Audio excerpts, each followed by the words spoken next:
At last, we end at the beginning. After years of moving from band to band, 2014 was when Will Wood decided to carve his own path in music. Assembling a ragtag group of friends and former bandmates, they began to write music under the name Will Wood and the Tapeworms. The band is arguably a solo act. Other than the man himself, the lineup wasn't consistent between projects, and would sometimes just be Will at live performances. But the complex and layered sound on display here wouldn't be possible with one man alone. Just listen to the opener, and you can feel a room of performers having the time of their life together. Within the backroom studio of Rockaway, New Jersey, the assembled musicians hammered out their first official release, the 2015 album, Everything Is a Lot. It's a bit of an oddball among their catalog, for a number of reasons.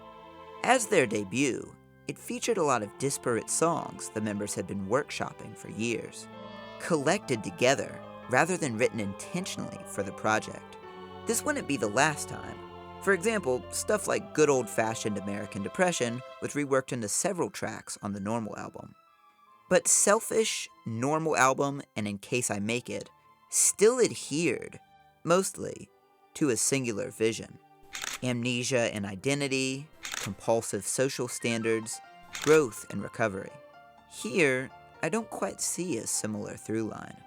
There's also a significant amount of sampling on this first release that's not present later on in the discography. I don't attribute this to a stylistic choice so much as a legal one. The sampling is notably absent on the 2020 remaster. There's no proof of this, as far as I can tell, but companies don't typically take kindly to copyright infringement. But don't let these differences scare you away. Everything Is a Lot is an incredible piece of music, ranking firmly as my second favorite in his discography. I'll be looking at the original 2015 edition for the most part, but for a pure auditory experience, I highly recommend the 2020 remaster. While it's hard to tell the difference between the original and remastered editions of Selfish, the audio quality is a definite step above in this case. Clearer, crisper, and you get to cut off that awful last bit from the title track. Yeah, we hate Destroy to Enjoy here. Keep scrolling. We'll be looking at the lyrics and instrumentation of each track in an attempt to interpret their meaning. Similar to In Case I Make It, I'll analyze each song individually, rather than viewing it in the context of a greater narrative. I usually pick a name for our protagonist, but the Greek theme is kind of played out at this point. So for this one, let's just call him Leary. As always, please be respectful of Will, the Tapeworms, and their privacy. If you like what I do, and want to see more of it, please like the video and subscribe. And if you have any suggestions for future videos, let me know in the comments. One last message. I'll include credits later on and at the end, but a huge thanks to everyone involved in this project. I reached out to my community and the Will Wood fandom in general on this one, and people came through. I've been beyond excited to work with y'all. And thanks as well to everyone watching, whether you're new or have been with me for the long haul. Without further ado, let's get into it. It's been a warm winter, and all around the world, things seem bleak. The machine shows no signs of stopping, and innocent people suffer. All we have in these times is each other. If you have a bit of time, and a bit extra to spare, I'd appreciate it if you'd direct it towards one of the many fundraisers hosted by Operation Olive Branch. This is not sponsored, just a good starting point for anyone trying to make a difference. Link is in the description below. Thank you. Pounding drums carry us in as the piano drunkenly stumbles through the intro before picking up a toe-tapping swing rhythm. The title is a slew of tongue-in-cheek references to the obvious subject: the fuzz, the pigs, the heat, cops. In case you aren't aware, plenty of people aren't too fond of the boys in blue, myself included. On a basic level, there's more dread to be found when passing one than comfort. Like a, oh shit, am I going the speed limit? Versus a, oh, I'm so glad that officer is here to protect me. On a deeper level, per their definition as law enforcement, they are in many ways not beholden to the standards that they expect of us. They will always hold power over you, and many officers are all too happy to abuse that power. If the system and the people that enforce it are not both perfect, they are more liable to screw you over than make your day.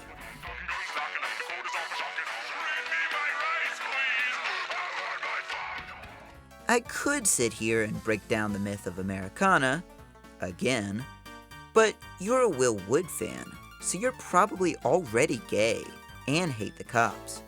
Plus, Why Police Bad videos are everywhere. Search bar's right up there. 6 Up and 5-0 are 2 warning signs for cops being in the area. The former is pseudo-military terminology often used at festivals. Check your 6, heads up, that sort of thing. The latter is the result of a nearly 60-year-old game of telephone. 1968 saw the premiere of Hawaii 5-0, with 5-0 referring to Hawaii being the 50th state. However, people started thinking of the title as the Hawaii Police, the police being the 5-0. Nowadays, many people, myself included, assume that the show was named after the slang, rather than vice versa. The song is thus filled with Will Wood's staple of biting cynicism, paraded around in a manic frenzy.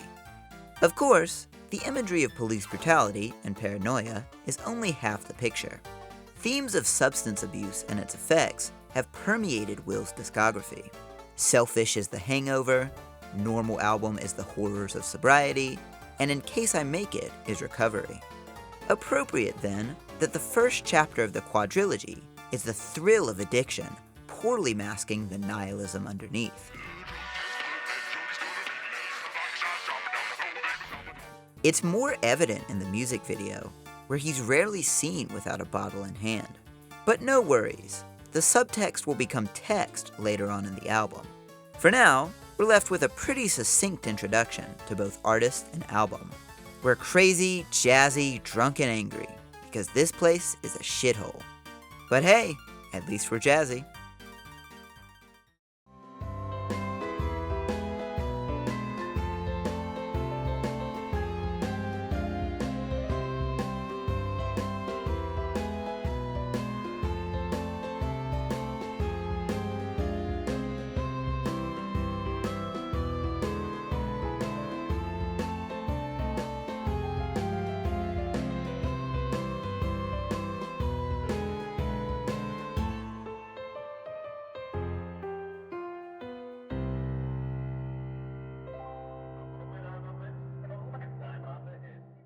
Compared to the relatively straightforward debut, the second track is a bit harder to parse.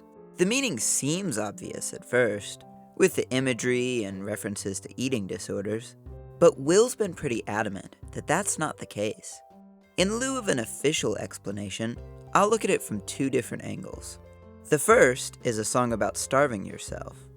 It's not too off the mark, considering that Will, allegedly, didn't eat for 3 days while writing it. Bodies, huh? Never quite look the way we want them to. Staring in the mirror, scrutinizing the finer aspects of your figure, searching for flaws rather than things to appreciate. Beauty standards are an ugly, shifting thing. Today's trend is washed up tomorrow. There have been times in history where more body weight was the ideal, while other ages might favor the skinny. It occasionally has a biological basis, but more often than not is a symptom of culture. That set of ideas that both creates and is created by a population, more powerful than any force on Earth. Sure, some aspects of your sexuality and self-image may be yours alone. No one's gonna brainwash you into liking feet. But if you're shown a certain body type over and over the course of years, and told that this is what it means to be beautiful, you'll start to internalize it. You'll fetishize it, seek to emulate it, and some people will do so at any cost.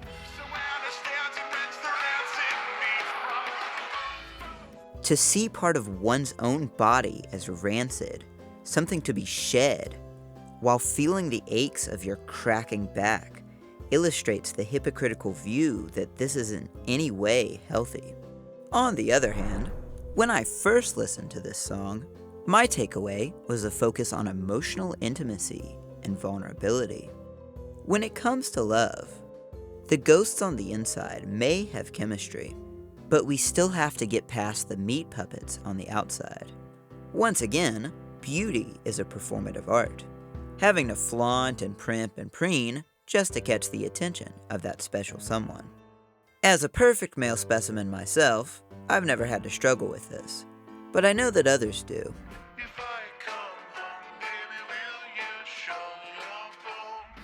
The bones here are not a literal emaciated skeleton, but the core of your personality, stripping away the looks and social niceties to see your true self.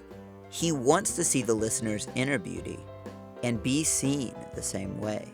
The song expresses a hatred for the barriers we put up, the game of desirability we have to get through before forging an emotional connection. Both the act of dolling oneself up for attention and of hiding who we are behind layers of personality. The eating disorder angle can thus apply in two ways: a metaphor for changing oneself to be attractive, and the potential literal anorexia involved in doing so. Beauty is toxic and tiring, and in the end, we're all just going to be skeletons anyway. The drums, handled by Dave English and Thomas Finch, are softened in this track but still drive the beat forward.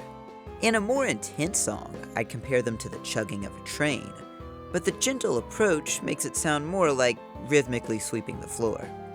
Will's piano is mournful and bittersweet.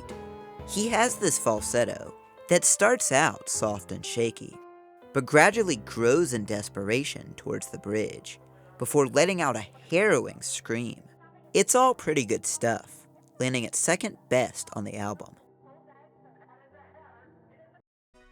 Over this past summer, I went to work abroad, and I worked with this group focused on sexual health research and education. And one of the things I had to work on was inputting surveys done by teenagers on their thoughts on consent and everything around like sexual health and such. While doing this, I was first listening to Will Wood's entire discography. And while first working on these surveys, I listened to Front Street for the first time. Now, I feel like on any other first listen, I would have probably took a lot of listens in order to fully understand and comprehend Front Street. It's a very loud and disgusting song, and I don't entirely blame people for not fully understanding the message their first listen. But to me, I was reading things by teenagers who overall sounded pretty positive when it came to boundaries and consent. Say many gross things when it came to the stories, like, oh, it's okay, everything in that story was okay, even though he completely led her to an isolated situation, basically forced her to have sex with him. That whole story was okay, even though she took advantage of a guy who was severely drunk and he never mentioned it ever again. Seeing how these teenagers who overall would say they're mostly innocent, and how they overall think about these real life scenarios compared to what they think, how that could evolve into Front Street and how disgusting it could lead, is what I feel like really made me fully understand and love this song. It made me fall in love with Will Wood immediately, basically. One of the album's more famous tracks, or infamous, depending on who you ask, Front Street is probably the closest to Will's pre-Tapeworms sound, bringing to mind One Fish, Two Fish from the Stereosexuals. The horn section is a lot more prominent, and the song's outro loops in a maddening chorus, akin to Hand Me My Shovel from Selfish. The lyrics are pretty graphic, but both the song itself and Will's statements make it clear that he's satirizing and criticizing the mindset, rather than defending it. Still, to turn assault into a subject of arguable black comedy is what made it infamous.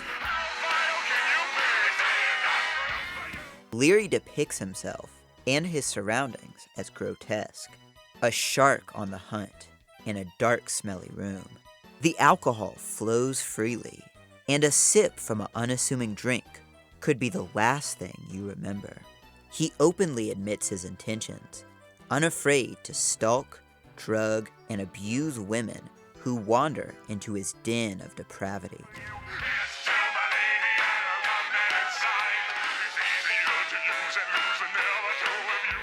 For that's all he sees his victims as, something to be used, reduced to a cheap thrill, an experience to be had, then discarded afterwards.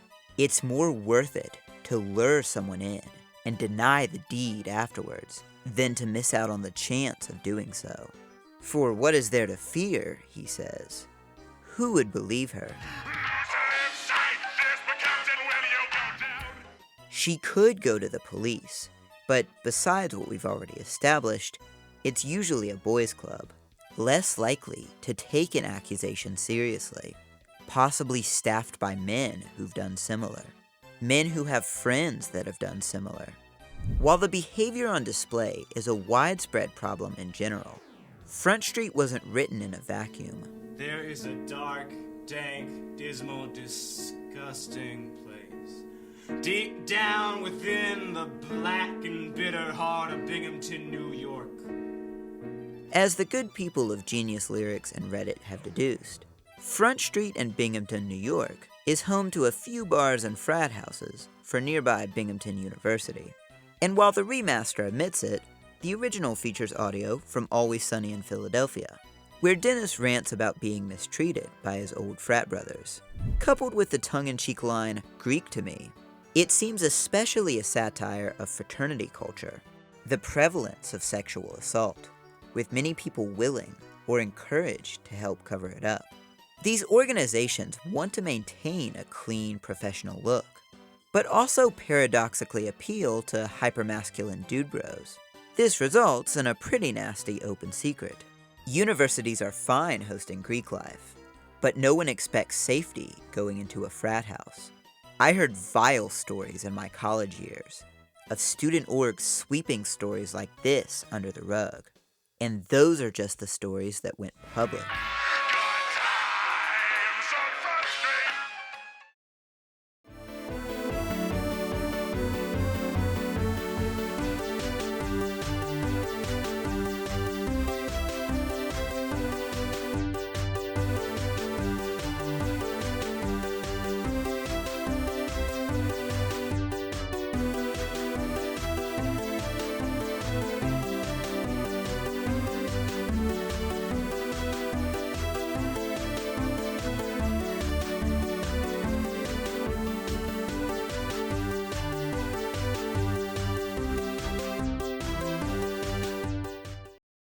Let's start with the title. Aikido, すなわち調和の取れた精神の道は上柴森平によって創始された武道である。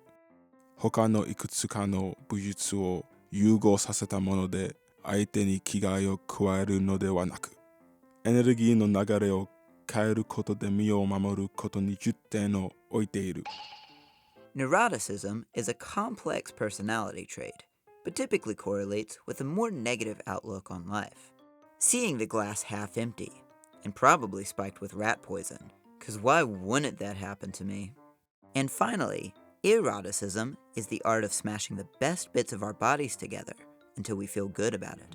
I apologize for playing with your eyes, but I'm obsessed with you. Obsessed with you repeats throughout the song, a hook that the first and second line of each verse fall back into, creating an easy AABB rhyme scheme. The lines rhyme internally as well, with apologize and eyes rhyming first, before line 1 and 2 rhyme you with you. The singer is hopelessly in love with the subject, and doesn't know how to process these feelings in a normal way. Obsession is no exaggeration, as he begins to make comparisons to superstition and mental illness. Leary doesn't know what's wrong with him, but he'll need medication for something this severe. I told Dr. Dillis to prescribe an illness, but he said his schedule's filled with... Note the prescription of an illness rather than a medication. There's nothing wrong with loving someone, but he neurotically assumes it must be a problem. He's redirecting his own feelings, rather than trying to face them directly. Hence the title. There's a lot of underlying self-criticism, playing with your eyes, by making the subject think he's more attractive than he believes himself to be, referring to portraits as chicken scratch, downplaying his own abilities. It's all a bit familiar, as this exact concept is revisited in the song I Mean, It's Kind of a Lot from In Case I Make It. There, the singer compares themselves to something inhuman, not capable of love, and seeing a relationship as a sweet torture. Also of note, the remastered edition contains a reprise of the last verse, but done in a more hard rock, Green Day-inspired style. The video explaining this is no longer on YouTube, but according to eyewitnesses, it was originally excised due to feeling out of place. After all, the song preceding it is a soft acoustic piece that, while gradually growing in scope, is still rather minimalist. Hand claps, background singers providing harmonic oohs, and the light plinking of what's either a xylophone or a very whimsical keyboard.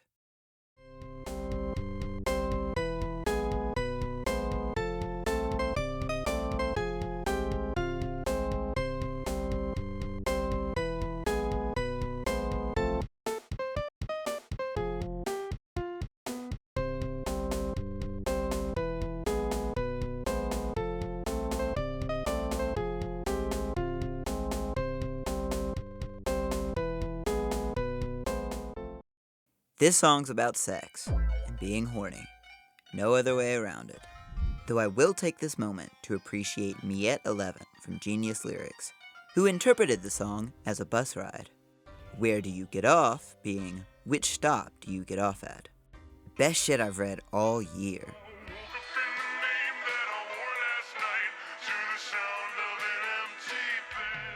It's got a kind of sultry lounge singer sound, helped along by the pervasive flute in the background.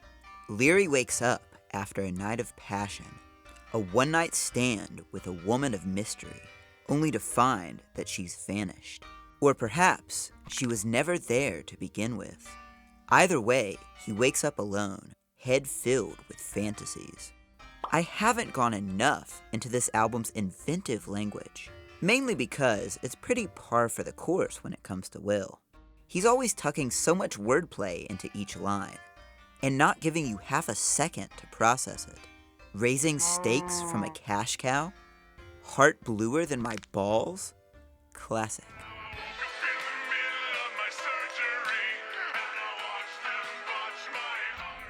Whether or not he spent the night with her, the heartbreak is real. Was there some misstep? Something he said or didn't say that could have made the night go differently? So many people slip in and out of our lives, and he mourns the chance he missed to know her, to love her. His heart was open, and now scarred forevermore.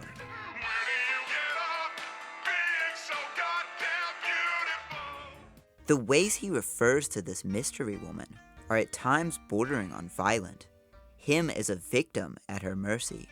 He's her burn victim, a patient she's carelessly operating on, her eyes wicked like a snake. For her beauty is a curse to him. You can't just forget that feeling of enchantment, as much as he wishes he could. To some, this may seem a tad bit overdramatic, but they've clearly never fumbled a baddie.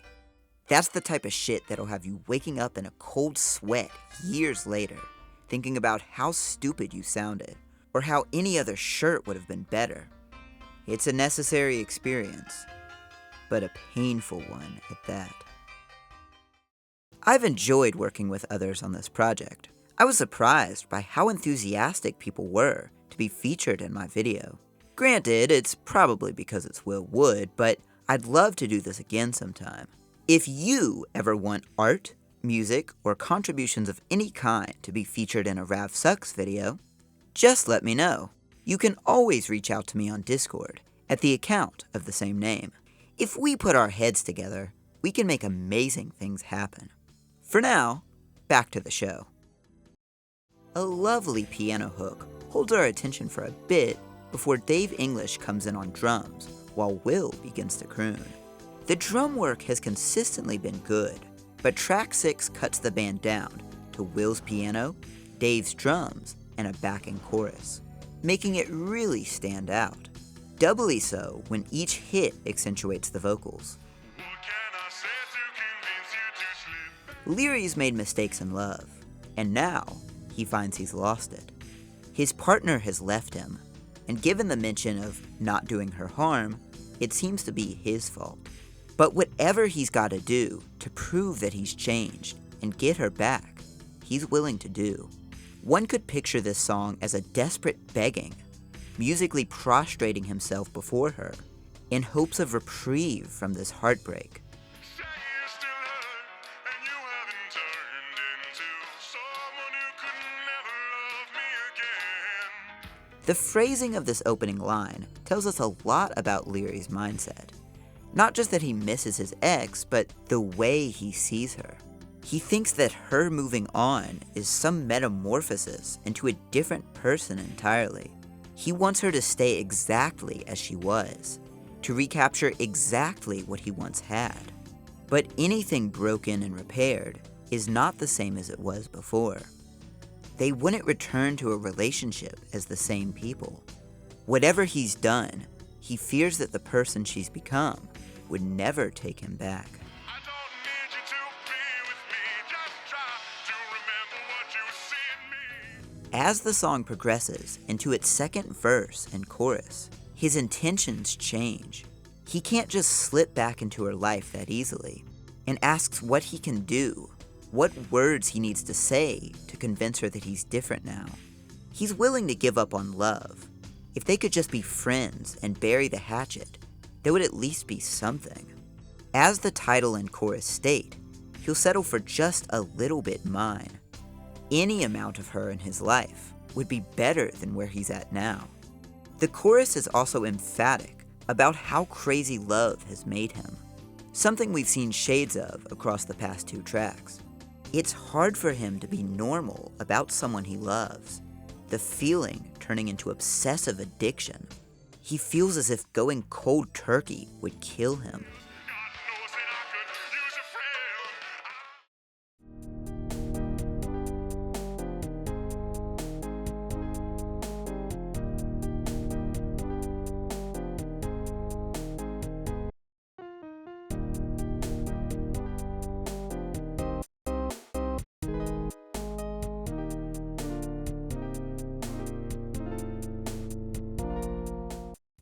I hold myself in contempt! The only track that, in my opinion, is better in the original than the remaster. And not just for that opening sample, Jim Carrey's Fletcher Reed in 1997's Liar Liar. The mixing and vocal effects on the remaster just take away from Will's vocal performance. I need to hear Baby with Autism strapped to a ceiling fan in its full, unedited glory. It's a complete 180 from the simplistic sound of last track. Funky yet ominous guitar riffs lean into either side of the audio. The jitter of a vibraphone lurks in the background. Blaring saxophones guide the drums through a repeating hook. Over it all is just enough distortion to give it a bit of crunch, a bit of crispiness. Thermodynamic Lawyer is chock full of absolute vitriol and hatred. Leary references a past relationship here, depicting his ex in ludicrous, monstrous ways. It'd be too simple to say she drinks the blood of infants and kicks puppies, so instead we get wordplay like, Some spiders she tries to recline and shamelessly spoils the and insults like, snake and cut inside its poison. amidst the venom, we get inklings of his deeper feelings. He insists that though she's broken him, she couldn't break his heart. The fury on display might suggest otherwise, but he remains defiant to the end. No matter what she's done, he won't give her that satisfaction. It was the relationship that hurt him most, not the breakup. The language grows more violent towards the end, as he fantasizes about hurting her physically as much as she's hurt him emotionally. You may notice that despite the opening sample and title, there is very little to do with lawyers in this track. That's because it's somewhat of an inside joke. Whatever the original title and lyrics were, Will's lawyer advised him to change it out of fear of legal repercussions. Odds are, this section was a particular sticking point, as Leary tells his ex to kill herself and get AIDS and cancer and go fucking die. All of this is an exaggeration. At least, I hope. It's a bit of edginess to work out a bottomless pit of aggression. You just usually don't see Will direct this sort of emotion outward rather than inward, as his default flavor of dark humor is self-deprecation. So whoever inspired this track must have done quite a number on him. On one last note, the ending sample is actually not from Liar Liar, but from a Bill Burr rant. Absolutely reprehensible behavior.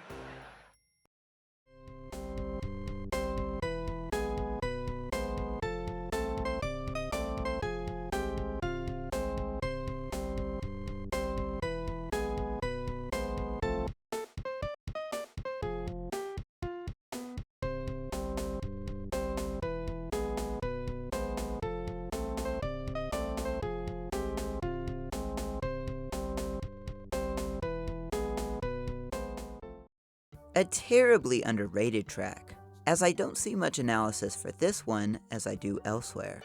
Also because I avoided it like the plague when first listening, only to come around to it later. I'll take a bit of a backseat here, because Will's taken the time to write an essay of his own on what it means to him.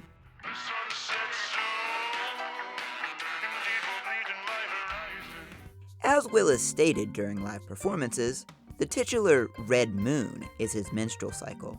You can see elements of this in the lyrics.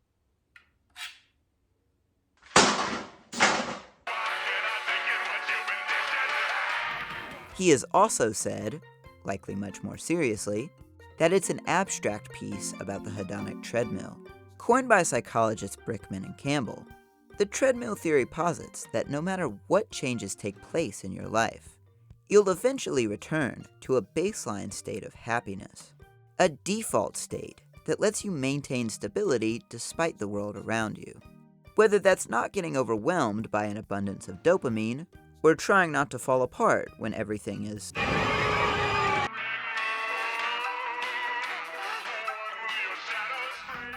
Leary wonders, essentially, if his treadmill is broken, he should be getting back to normal, to some form of stability, and keeps chasing it fruitlessly.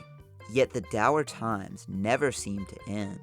It's not entirely evident from the lyrics, which focus on the path of the sun and moon, are most universal examples of cyclical behavior. The sun rises, sets, and rises once more without fail. The moon waxes and wanes, and together, the two inform our sense of time. As a result, many cultures have looked to the celestial spheres for wisdom and guidance, seeking some greater answers about their life. Will puts emphasis on the abstract nature of the song, not wanting to be too heavy-handed with the psychology. As a result, he's so light-handed by comparison that to most people, it just sounds like a cool song about a lunar eclipse, which isn't too bad either. The song's beginning hook stands out for its delightfully jarring syncopation. The saxophone holds on a dotted quarter note, rather than filling that space out with an eighth note. Where you'd expect a doo-doo-doo-doo-doo, that hold slurs the bar, which echoes across the other instruments. As the song heads into its chorus, you hear ringing bells and intense harmonies from the tapeworms, powerful drums, low gritty notes on the sax, and overall just a cacophony of sound. It's closer to the rock of Selfish compared to the swing of 6 Up 5-0, though it'll be more refined in the next album.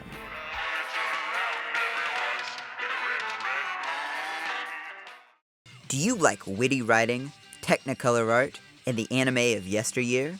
Check out ShaykStarr on YouTube for dives into retro Japanese animation, and maybe even subscribe. Links in the description. The intro of track 9 is a surreal soundscape with people laughing and wind whistling as a tambourine gently rattles. After 15 seconds of this, Will finally comes in with piano, and Dave on drums, and another song reminiscent of Little Bit Mine. There's also this synth that follows each verse that sounds like something out of a 50s sci-fi movie. Leary describes an idyllic life filled with friends and nature, an escape from the physical and mental trappings of modern society, where happiness isn't a fleeting sensation, but instead a state of being. Will's usual lyricism, applied to the picture of a pleasant autumn day, is beautiful and vivid. Where the television's broken and the campfire's smoking. No television might seem like a sentiment from last century, but it's emblematic of so many flaws in our way of life. Glued to a screen, letting yourself be tempted by the electric sirens of marketing. Distracting yourself while the world burns outside, because it feels better than ruminating in the horror. Choosing to spend your time alone with people that will never know your name, rather than in your community. Emphasis on that last bit. Leary also talks about joking with no criticism, and no locks on the doors. He longs for a community that can trust each other, that loves each other, and doesn't turn on each other in materialistic squabbles. But it's not as simple as turning off the TV and going outside. We all have jobs, obligations, and serious sociological rifts that pull us apart. Coming home exhausted and depressed, it's hard to offer up even more of your energy to help bring people together. Rocks the fractal at my feet and buying dirt road. Lysergide is another way of saying LSD. Lysergic acid dithylamide. All of this is just the pleasant part of a high. It's easy to get lost in the euphoria when I'm on drugs. Completely legal medicinal gummies. Feeling at peace with myself, with life, happy to be in the company of the people around me. You don't just wish for that perfect life. You feel, for a moment, that you're living it, but being cognizant that the high will end, that you'll go back to being your sober self, makes that feeling bittersweet. All good things end, of course, but the loss of the high is a gradual one. Bit by bit, you remember all the work you have to do tomorrow, the mess in your house, the little aches and pains, until you're finally brought back to reality. You also have to live with the idea that you only felt that way because of the drug. All of it was but a daydream. At the song's end, Leary sadly admits that the place of his daydreams doesn't exist. There is no perfect day, and if there was, it would end much sooner than he'd like. But in the midst of the climate that we live in, one has to hope there'll be better days ahead, and if not, we can at least take something that feels like it.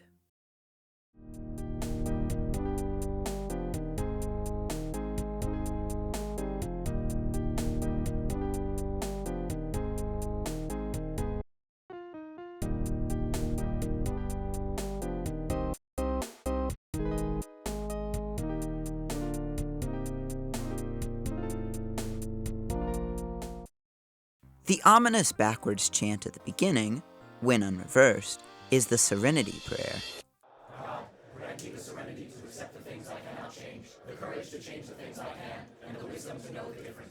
You've probably heard or seen it before, either on a wall in a wine mom's house or on the pages of Slaughterhouse-Five. But if you've ever struggled with alcoholism, you may recognize it as a common mantra in AA meetings. After all, this song is obviously and unabashedly about booze. I try to see the glass as half full, but I'd probably just drink that too. The first step to solving a problem is admitting you have one, and Leary does so in morbidly comedic fashion. It's 100 ways to say you're an alcoholic, and each of them is pretty clever. The hair of the dog that bit me is an old English adage. When you've already been bitten by a dog, it seems foolish to try and remedy it with the source of your pain. Likewise, when you're hungover from drinking too much, it's a mistake to alleviate the headache with even more alcohol. But hey, if it works, it works. Edward 40 Hands is both a play on Mr. Scissorhands and an actual college drinking game. The player has 2 bottles taped to their hands and has to finish both before removing them. Though, given Leary does it for the love of the game, odds are he has 2 bottles in hand regardless. I also love the opening line of the chorus.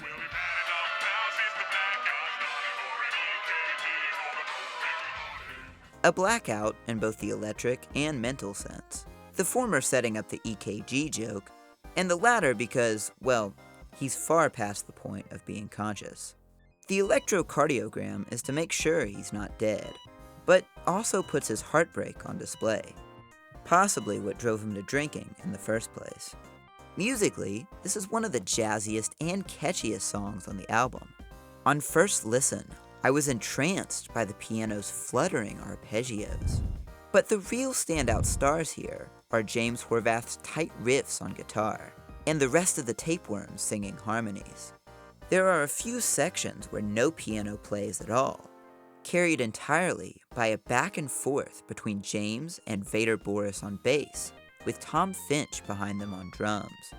I could try and break down the reasons that Leary is so taken with substance abuse. But do I really need to? Alcoholism is sort of self-explanatory. It numbs the pain, and when you drink enough of it, it actually starts to taste good. It loosens you up and releases your inhibitions, turning a nervous wreck into a party animal. I usually wouldn't dance on a bar top to Hot Patootie, but my good friend Jack Daniels convinced me otherwise. Problem is, I don't remember what happened next. Also, shouldn't have to explain this, but alcoholism is really bad for you. This song is entirely self-deprecating, with Leary making a joke out of his very serious condition. Don't try this at home.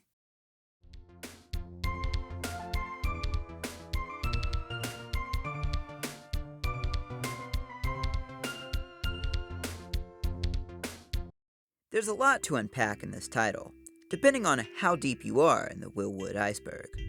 You may recognize Jimmy Mushrooms as one of the main characters of the prescription. A zine published on Will's Patreon, it details the story of Adrian Click, a social worker dragged into a psychological and psychedelic whirlwind. Jimmy's an old friend of Adrian who ran a cult in college off of charisma and LSD. Years later, he's still shaken by the effects of opening his mind too wide, coping with booze and cigarettes. Better fans than me have told me it's not too relevant, but hey, it was a fun read.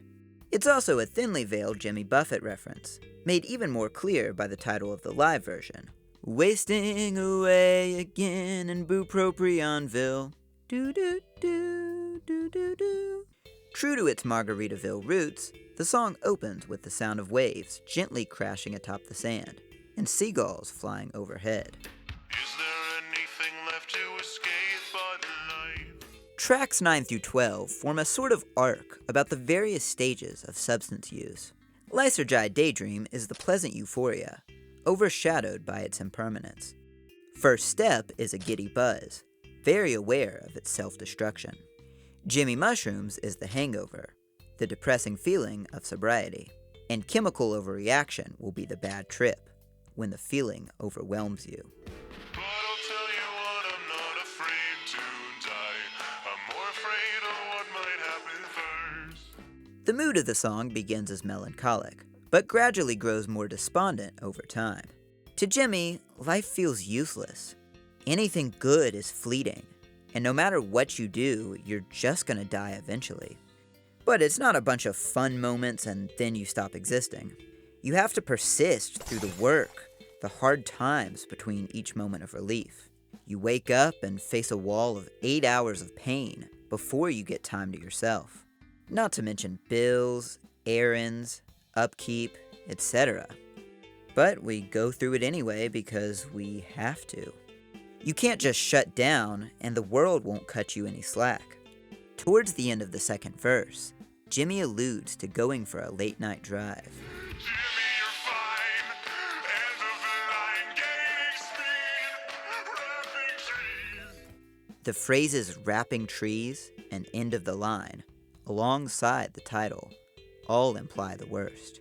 Feeling especially down and ignoring the pleas of his friends, Jimmy Mushrooms had his last drink and went for a ride. Collecting his nihilistic thoughts on life, he sped up as fast as he could go and wrapped the hood of his car around a tree. The cheerful vibraphone is the cherry on top, bringing the instrumentals more in line with its stated inspiration, while contrasting heavily with the lyrics. It never reaches full Buffett levels of faux Caribbean sound. The drums are too harsh, and there's no steel guitar strum to keep it moving. But that's not a point against it, we just haven't strayed too far from the Tapeworms style.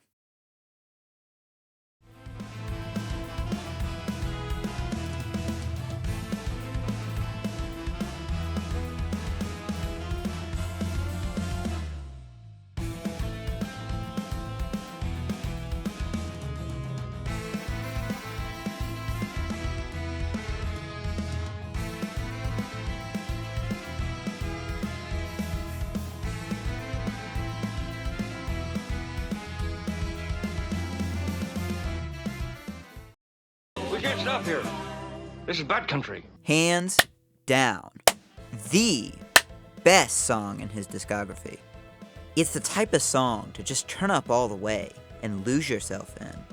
I've mentioned in previous videos how Will puts a vampire song into almost every project. But my true conspiracy theory is that he puts a song that sounds like the Wild West into each project as well. Selfish has Hand Me My Shovel. The Normal album has Outliers and Hippocrates. Camp Here and There has Venetian Blind Man. In Case I Make It has, well, nothing really, but we can count vampire reference if we're really trying to stretch it. But he's at his most cowboy here. As the opening sample suggests, there's a notable influence from 1998's Fear and Loathing in Las Vegas. An almost partially true story about journalist Hunter S. Thompson and his attorney Oscar Fierro speeding across the Mojave Desert on an unimaginably intense drug trip.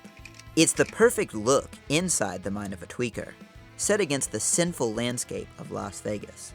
So too does Chemical Overreaction capture the feeling of a bad trip amidst the desert sands.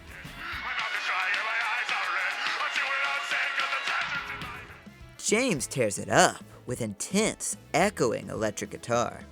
Will is also credited as acoustic, so it's possible that he handles the frantic strumming, while James is the slow, heavy riffs that underscore it.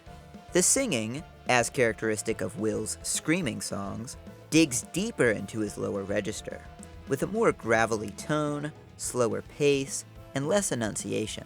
He alternates between long, sustained emphasis on each rhyme across a verse, or rapidly rhyming within a single line. Compare this one to the long holds on coyote and peyote in the same verse. Like Thompson, or Raoul Duke as he's known in the movie, the stretched and warped view of reality causes Leary to panic. He's hyper-aware of his physical state, feeling the dryness of his mouth and the itchiness of his skin. The lines in the chorus about no more distractions swear to get serious, to shake himself out of the trip and look presentable. Several times in Fear and Loathing, Duke and Gonzo have to sober up and act like professionals to get in the door, all while they're barely capable of walking.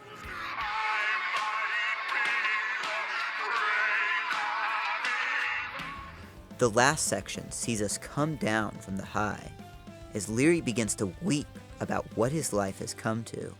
Barely able to comprehend what he sees, wandering from one pleasure to another, what has he become? Is he still a good person underneath, who's just a bit astray? Or has he truly become a wretch, awaiting punishment for his actions? And if he is the latter, why has it not come yet, after all he's done? This is underpinned by a subtle musical reference to earlier in the album. The background guitar and reverberating scream echo the same melody from the end of Skeleton Appreciation Day, formed by a similar effect. Back then, Leary wished that someone could see who he is on the inside. Here, he wonders if this is all he truly is deep down. What if the bones underneath match the skin, and there's nothing else?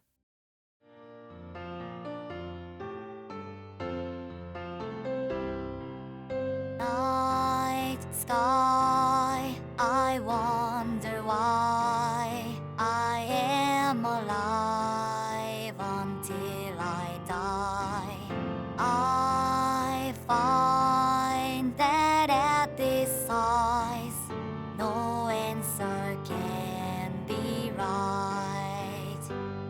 All the moments you've lost, all the money it cost, all the dreams that you've set aside, all that you feel is only real if you decide it inside. So when you're holding on to everything but you feel you cannot let it go, 'cause everything is a lot.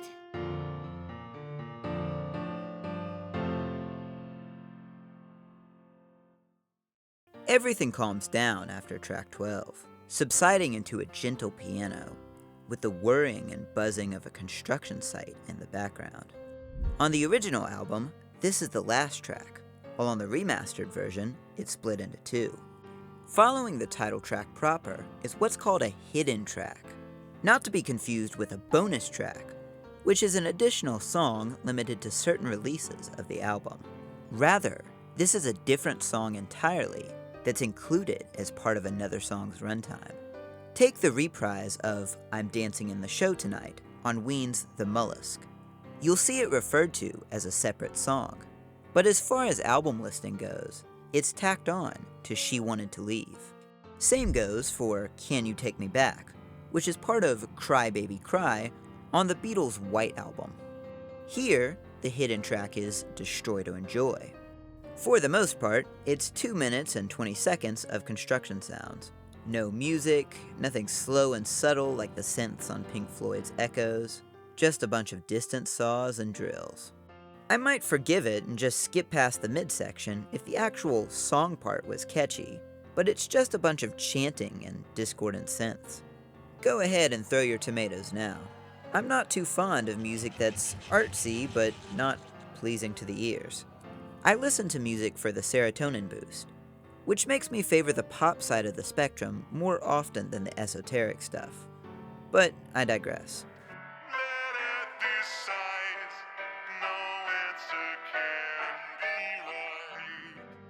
In the prescription, the Order of the Indigo Eye, the cult of Jimmy Mushrooms, uses LSD to help people through their problems, opening their minds, giving them grandiose speeches about the nature of the universe, and interpreting whatever they saw after the fact. Regardless of if it's true, it makes people feel better and helps them find peace in their uncertain, shifting worldviews. None of it is absolute, universal truth. Not really. It's the senses going haywire due to the presence of foreign chemicals, and the mind ascribing some meaning to it all. You believe it to be true because it's comforting to think that you experience something greater. It's frightening to think that all we are is just a collection of flesh, liable to falling apart at any moment, and doomed to do so eventually. A more optimistic approach would say that it's good to believe that in an uncaring universe, meaning is what we make of it. But the other side of that coin is acceptance that nothing has meaning. You can feel however you want to about it, but everything you value is just as real as visions on acid.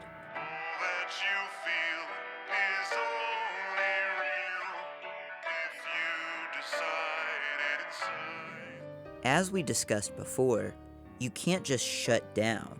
We keep moving forward and cling to this collection of social constructs because we're a part of them, whether we believe or not. Taxes may not be real, but the people that lock you away for not paying them certainly are. Holding these two contradictory ideas, that there is no greater meaning, but we must cling on to the way we live. It's insane. The only way Leary can put it is, well, everything is just a lot. The whole beautiful, twisted joke of existence is a lot for anyone to handle, and for some it's just far too much. Where everything is a lot implies all of this. Destroy to Enjoy dedicates itself to breaking down the idea of enlightenment. That's fortune cookie nonsense. No matter which route you take to get there, whether depriving yourself and meditating, or overindulging and tripping out, you're not going to learn anything new. There's more than one way to reach nirvana, and as far as Leary is concerned, it's nothing to write home about. I'll give this one to Hoobsher on Genius for putting it better than I could. Humanity destroys itself to feel enjoyment. Jimmy Mushrooms ends up in jail, his cult scattered and forgotten, and this was long past the point at which he'd whittled his mind down as far as it could go. There's no point in attributing any higher meaning to acts of self-destruction. Whether it's thrill-seeking, one-night stands, or substance abuse, we do it because we like it. You'll never catch me disliking an album by Will Wood. If you're expecting me to comment on how this one is unpolished or a sign of better things to come, then nah. If there's one thing it lacks in comparison, it's cohesiveness, but it doesn't lose points over that. Will has stated that there's no narrative in any of his albums, but there's usually an underlying theme, some general concept hanging over his mind as he's writing. It's stated pretty clearly in Selfish, and clarified in Artist Commentary on Normal Album and In Case I Make It.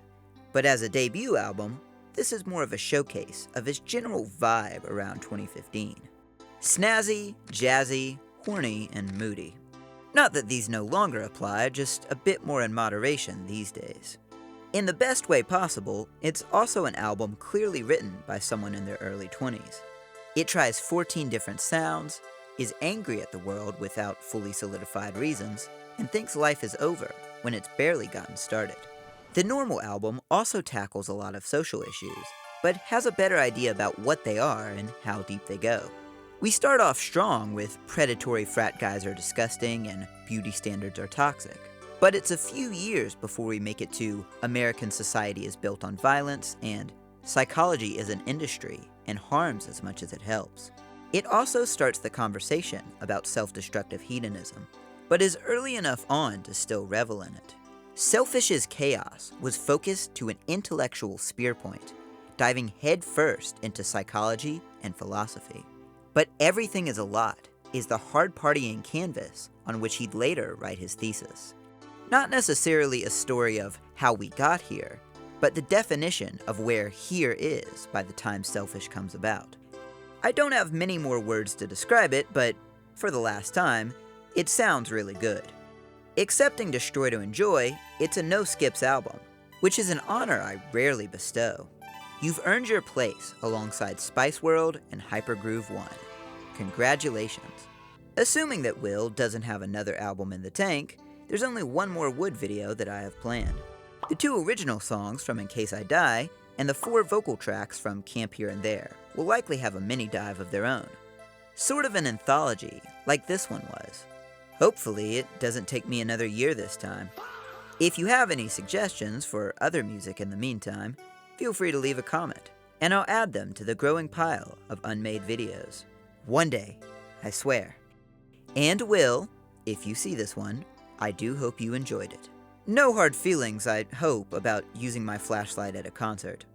My metaphorical door is always open if you ever want to do an interview. Until then, I'll see you all in the next one. Au revoir.